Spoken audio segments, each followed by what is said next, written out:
She wanted to reply. She told herself what she would have said had Derric only known that she could hear what was going on in his head. "It's not what I think. It's what Rejoice is thinking. You better watch out."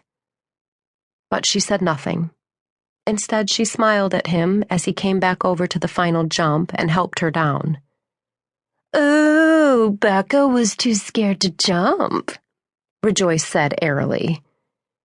Derric replied with, "Becca was too smart to jump. You, on the other hand, could have broken a leg." "No way," Rejoice countered. "I knew you'd take care of me." Although the path was now virtually flat as it skirted Cornet Bay and led in the direction of the Deception Pass Bridge and the roiling waters beneath it, Rejoice appeared to have considerable trouble staying upright. "Way too slippery," was how she explained it as she grabbed for Derric's support time and again. "Can you help me, Derric?" became a constant refrain. Derric maintained his cool. He was, as far as Becca was concerned, the personification of patience with the younger girl.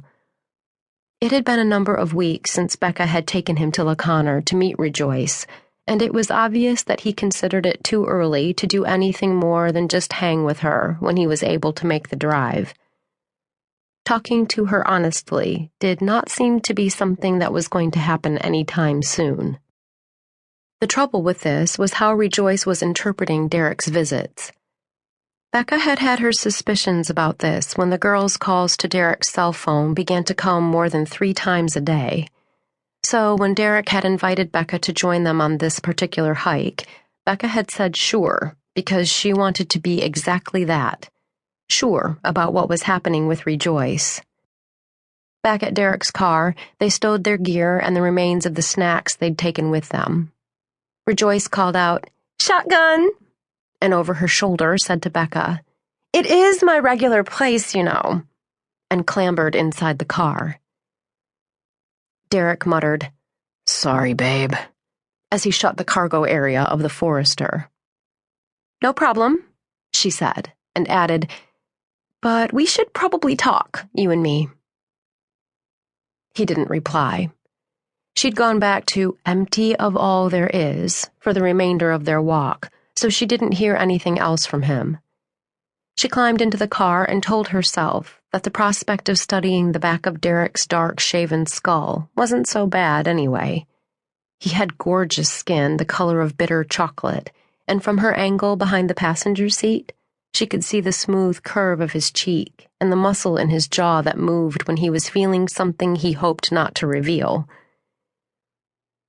As they took off, Rejoice declared, "Next time I'll make sandwiches to bring with us. What kind of sandwich do you like best, Derric? PBJ, roast beef, ham?" "Anything but bologna," he replied, and with a glance over his shoulder at Becca, "What about you, babe?" "I wasn't asking, Becca," Rejoice said. "No prob," Derric told her. "I was." Rejoice settled her shoulders in girl-fuming mode. She shot a look at Derric before saying, "Okay, what about you, Becca? Do you even eat sandwiches? I bet you think they'll make you fat. I bet you exist on celery." Becca smiled to herself at this. When she'd first come to the island almost 16 months previously, fat certainly would have been one of the words to describe her. Although chunky had been her mom's word of choice, as she'd monitored every morsel that had passed Becca's lips. But thinking about her mom was too scary a thing. So instead, Becca said, "I go for tuna mostly, but it's got to have a ton of mayo and relish. And I like whole wheat bread." "Course you do," Rejoice muttered. "It's more healthy." A little silence settled among them. Derric's gaze met Becca's in the rearview mirror. She gave him a look that was meant to tell him that there were things he couldn't put off much longer, but she kept in her head, empty of all there is, because she didn't want to hear what he was thinking. On the other hand, she wouldn't have minded hearing what was going on in Rejoice's head, but to loosen her hold on the mantra would mean to give Derric's thoughts admittance as well as Rejoice's, and she'd